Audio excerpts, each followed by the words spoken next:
Hall & Wilcox acknowledges the traditional custodians of the lands on which this podcast is recorded. We pay our respects to their elders, past and present, and to all First Nations people joining us today.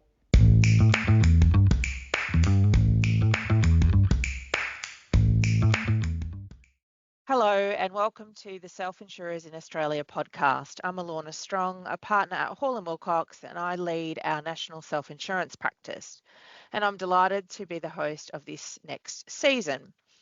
In this series, we'll be talking about the issues that most matter to self-insurers, things that come up in day-to-day claims management and how you can handle them more effectively.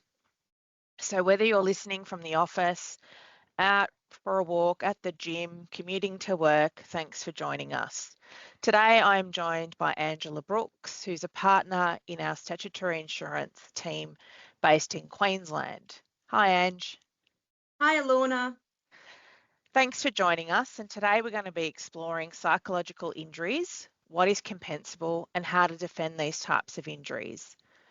So thanks again, Ange. I might just jump straight into the first scenario and then I'll come to you with some questions. So firstly, Simon Taylor has been employed with Smart Utilities for over 18 months.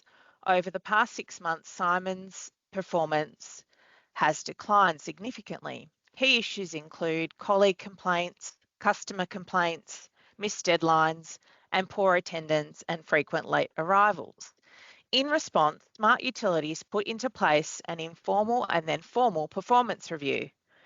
Firstly, Simon was issued a verbal warning, followed by a written warning when there was no improvement. The process has taken some time as Simon has been off work and refusing to attend these meetings. In October 2025, Simon decided to lodge a workers' compensation claim, alleging bullying and harassment by his direct supervisor and team leader.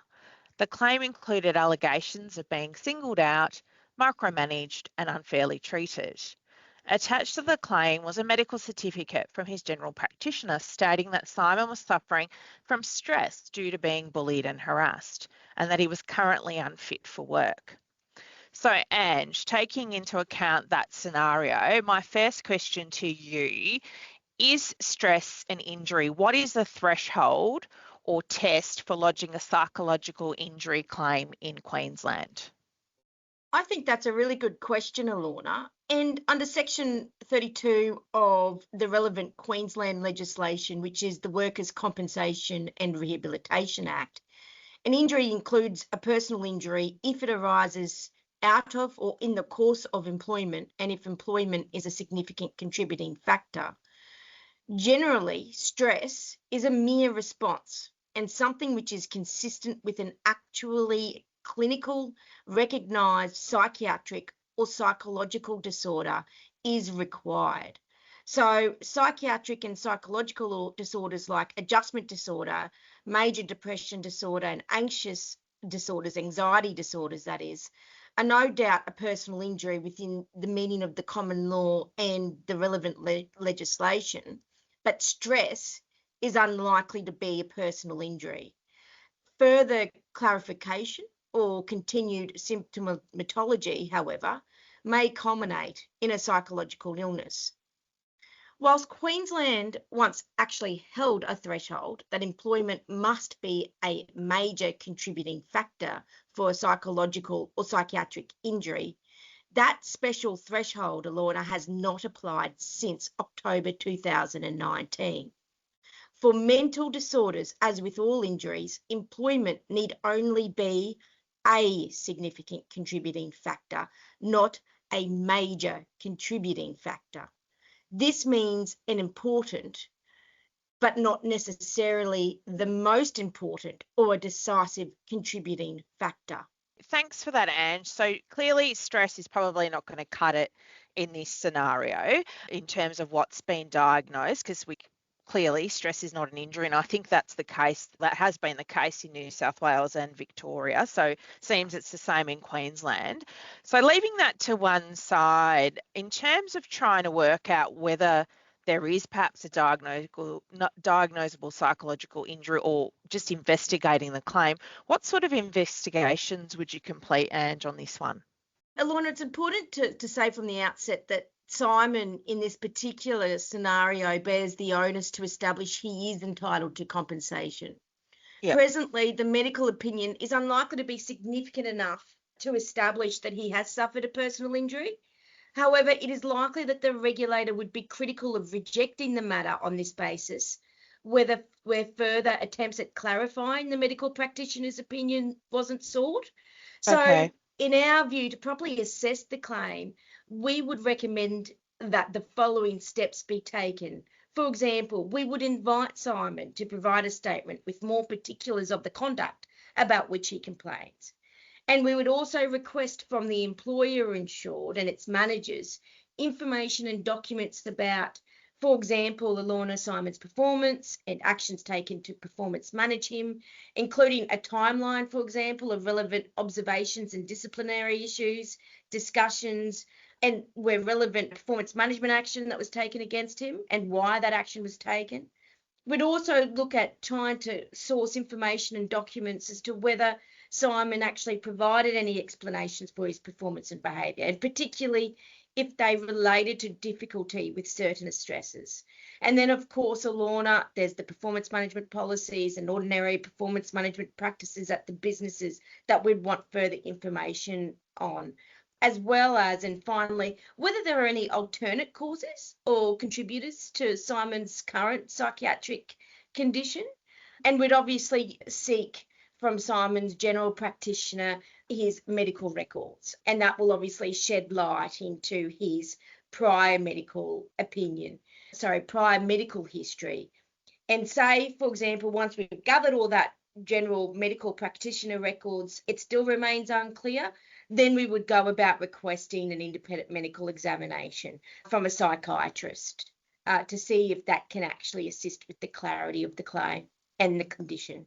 Okay, so what I'm hearing is you'd want to obviously clarify the facts around the scenario, what caused the psychological condition, what the employer's position or self-insurer's position is, what his position is, and then also obtain some history in and around any previous or pre-existing psychological condition or injury, and then attempt or obtain an independent medical examiner to confirm diagnosis.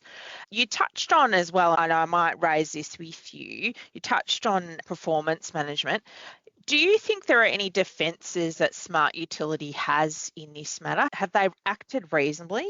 Look, on the bare facts provided, I would suggest to you that Smart Utilities appears to have a reasonable prospect of defending the claim. The matter, Alorna, will ultimately turn on whether additional information is produced and what the nature and extent of that material that we think is needed before we can provide concluded views is sought. So, look, on the face of the material provided, it seems like their conduct was reasonable, and that conduct has been conducted reasonably with the appropriate opportunities for participation and response from Simon. And if Simon can establish, though, that the manner in which the performance management action was performed in an unreasonable way, that is, he was actually being micromanaged or specifically targeted without good cause, or his interactions with his manager were not reasonable in the circumstances, then that gives rise to a possibility that an injury which is significantly contributed to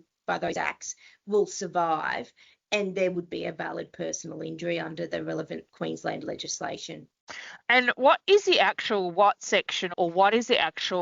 defence that Smart Utilities? Is it a reasonable management action performed in a reasonable manner? Is that? Yeah, that's exactly right. So basically in Queensland, first of all, you need to determine whether it's a personal injury. Yes, yep. Then assuming there's an injury and assuming you ticked all those boxes, then what's the actual formal sort of reasonable management action defence? Because I think in every state it's slightly a little bit different. So just keen to know.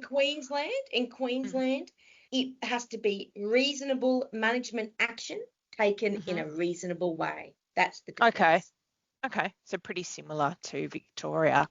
All right, excellent. Thank you. And I think you also in your original answer covered off on the material that you would need to defend Smart Utilities or to investigate it. So you'd need to know what their policies or procedures, you'd need to get all the documentary evidence or sort of records of all of the telephone discussions or meetings that Smart Utilities had with Simon, how they spoke to him, when they spoke to him, what everybody said, and whether or not they followed due process and their procedures in order to determine whether or not Smart Utilities would have a reasonable defence. Is there anything else that I've missed out on there, Ange? I think you answered it already, but I suspect that's probably most of it. Yeah, I think you've covered it off very well. Look, it must be established that there actually was poor performance justifying the behaviour, and that there were transparent discussions with Simon about expectations and the response which would be taken. So it may also be helpful to obtain clarification, for example, Alorna, in this particular case, from medical experts about relative contributory impacts, particularly if it appears that parts of the management action were blemishes. That is, some discrete parts of the management action were imperfect, but formed part of conduct which, as a whole, formed reasonable management action taken in a reasonable way. Okay, excellent. Thanks for clarifying that, Ange. I might jump into the next scenario. So Monica Bing is a 34-year-old administrative officer. She's been with Friends Incorporated for nearly 5 years and has consistently received positive performance reviews. Her direct manager, Chandler, has overseen Monica's work just for the past 3 months. Monica began to feel increasingly uncomfortable with Chandler's behaviour, which included compliments on her physical appearance, as well as unwelcomed physical contact, such as placing a hand on her back or shoulder during conversations. Also, outside of work, text messages late at night, including compliments and questions about her personal life, and unsolicited social media interactions, including liking old photos and sending private messages, has occurred, making Monica feel like she is being surveilled. Monica lodges a work cover claim alleging sexual harassment and harassment against her manager, Chandler. She is diagnosed to suffer from an adjustment disorder with mixed anxiety and depression. So this is a bit of a different scenario. My first question to you, Ange, is does it matter that most of the alleged inappropriate conduct of Chandler occurred outside of work hours? While there was some inside of work, a lot did occur outside. Does that really matter? Not necessarily, Alorna. It doesn't necessarily matter that most of the alleged inappropriate conduct occurred outside of work hours. Whether the injury has arisen out of or in the course of the worker's employment is a question of fact. And in Queensland, there's been some cases which have not been prepared to extend interactions using social media to employment. However, they are very different in this case. They involve peers, for example, making vague complaints online about a worker who they were not connected with on the relevant platform. It was only brought to the attention of the worker through, for example, personal interactions, Alorna. So given the context of Monica's association with Chandler has always been, for example, through work in this case, and occurs in the context of a supervisory relationship, I'd say it's arguable, with the arguments favouring Monica, that the interactions arise out of her employment. There may be some argument that the contact outside of work is management action. Generally speaking, though, management action requires something more than mere discussion or comments being exchanged between a supervisor and their subordinates about work. They must relate more to regulation of the relationship of employment or some significant incident of employment. And it's difficult to conceive Chandler's behaviour as being management action under the Queensland legislation, Alorna. Yeah, I don't think it would be management action under any legislation, to be honest with you. Okay, thanks for that. I think it's interesting. In summary, what I think it's saying is obviously Monica and Chandler wouldn't have known each other but for their employment relationship. So therefore, basically the injury, Monica's got a fairly good case to say that her injury arose out of in the course of employment. Just to change it a bit slightly, if in a scenario Chandler admits to the behaviour, particularly the behaviour in the office where he compliments her or he puts his hand on her back when he talks to her, but he doesn't think so he doesn't see that as being sexual or to have any connotations, and he's just basically doing it to make her feel welcome. So do you think that would make a difference to this scenario? in terms of compensability? It's a good question. Under the relevant legislation, the factors that are significant to a finding of liability is the effect of the conduct on the worker as opposed to the perpetrator's intent. Accordingly, Right. Chandler's intentions or perceptions are not determinative, though they may be relevant in understanding whether management action was reasonable and performed in a reasonable way. It does not, though, in my opinion, Elorna, based on the present facts, that management action applies to these Yeah. circumstances. The information that a court will consider is the effect of the conduct on Monica and whether it was objectively inappropriate. And under the relevant Queensland legislation, the insurer will assess the factual circumstances as opposed to the subjective beliefs, which are irrelevant. If Monica reasonably perceived the behaviour as harassing or sexually inappropriate and it contributed to a psychological injury, I'd say the claim is likely to be accepted. The worker's Yeah. perception is relevant only in the context of reasonable management action exclusions, which are, in my view, entirely unlikely to apply in this current factual matrix. Yeah, I don't think there's any management action here. I tend to agree with you there. So basically, the fact that Monica perceives the behaviour in a certain way is enough for her to arguably have a compensable injury. It doesn't matter what Chandler's intentions were, but as long as the actual acts took place, how they were perceived by Monica seems to be the most important factor that'll be taken into account. Have I perhaps summarised that Perfectly, well? Aluna. Okay, excellent.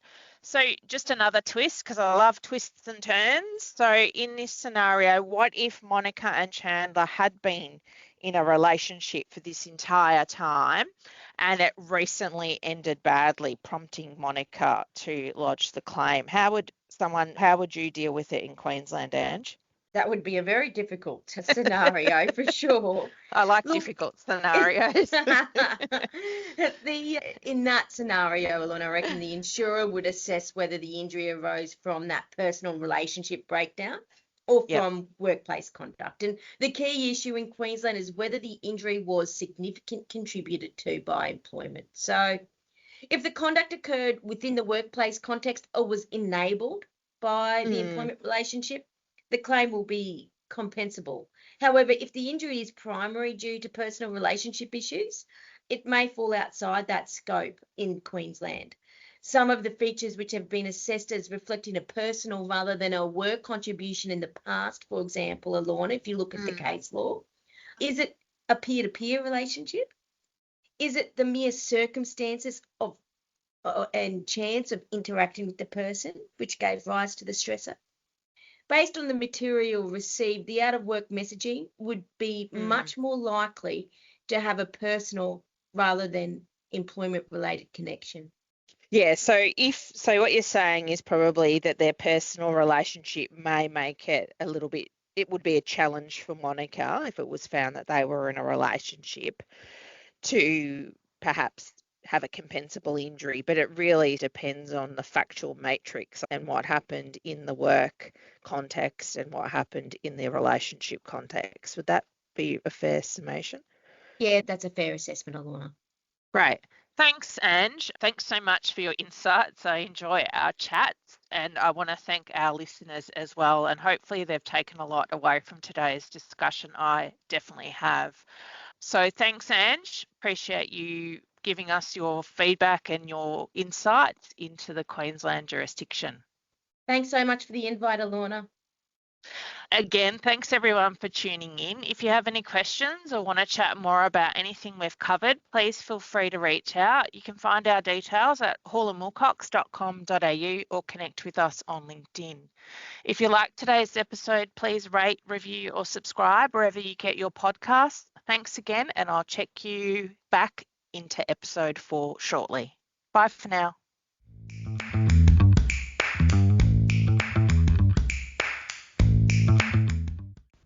This podcast is not legal advice and should not be relied upon as such. You should always obtain legal advice about your specific circumstances.